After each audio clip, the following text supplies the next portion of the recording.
നിനക്ക് അത്ഭുതങ്ങളിൽ വിശ്വാസമുണ്ടോ? ഇല്ല. ദൈവത്തിൽ വിശ്വാസമുണ്ടോ?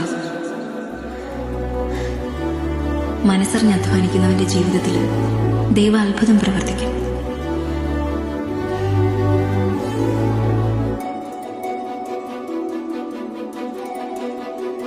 साहब, God bless your family. ठीक बोला साहब? അപ്പോൾ നീ തീരുമാനിക്കുന്ന ഔട്ട് ഓഫ് കോർട്ട് സെറ്റിൽമെന്റ് അല്ലാതെ മറ്റൊന്നും ഇവിടെ നടക്കാൻ പോകുന്നില്ല. हाँ.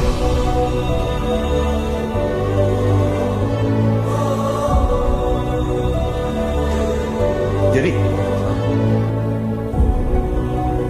ഇനിയെല്ലാം